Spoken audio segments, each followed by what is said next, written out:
তো হ্যালো ভাই লোক, কেমন আছো তোমরা? আশা করি সবাই অনেক ভালো আছো। তো তোমাদের দোয়া এবং ভালোবাসায় আমি অনেক ভালো আছি। তো তোমরা জানো যে আমি টুর্নামেন্ট খেলি, আমি একজন রাশার। আমাদের টিমের স্নাইপারম্যানের পরীক্ষার কারণে আমি ট্রেনিংয়ে গেছিলাম স্নাইপিং প্র্যাকটিস করার জন্য। তো সেখানে আমাদের ম্যাচে পড়ে যায় বাংলাদেশের সেরা স্পোর্টস টিম এর একজন প্লেয়ার আরএসকে কুট্টুস ভাই, যে কিনা অলরাউন্ডার প্লেয়ার। তো তার সাথে আমার ফাইট হয়। তো সেই ফাইট দেখানোর জন্য আজকের এই ভিডিওটা নিয়ে আসলাম। তো তোমরা দেখো কীরকম কী ফাইট হয় আমাদের কুট্টুস ভাইয়ের সাথে। তো চলো ভিডিওতে চলে যাই।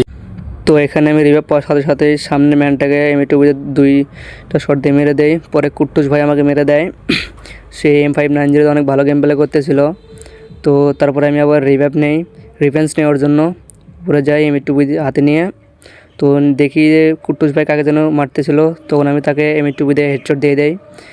তারপরে ভাবি সে তো রাশ খেলতেছে, আমারও রাশ খেলা উচিত।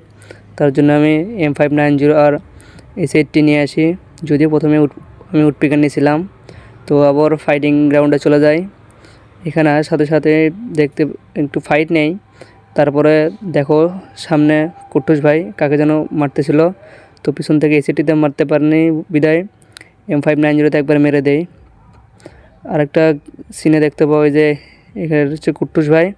তো তাকে আমি মাকড়সা দিয়ে আটকে দেই। পরে অন্য একজন তাকে মেরে দেয়। পরে আরেকটা ফাইটে এখানে একটা মেয়েকে মেরে দেই।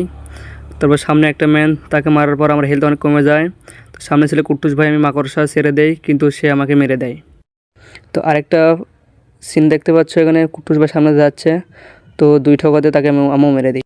তো এখন তোমার উদ্দেশ্যে বলি যে একটা ম্যাচে একটা ম্যান পড়তেই পারে, তো তাকে মারা বা আমাকে মারবে, এটাই স্বাভাবিক। একটা ব্যাটল রয়্যাল গেম। তো কেউ কাউকে হেড দিবা না। আমি মারতে পারছি বলে আমি অনেক প্রো বা বট এমন কিছু না। তারা অনেক ভালো প্লেয়ার, তারা ওয়ার্ল্ড কাপ খেলে। তা তাদের সাথে আমার তুলনা কখনই হয় না। দু একবার মারতে পারবো, এটাই স্বাভাবিক। তো তোমাদের উদ্দেশ্যে বলি, তো কাউকে হেড দিবা না।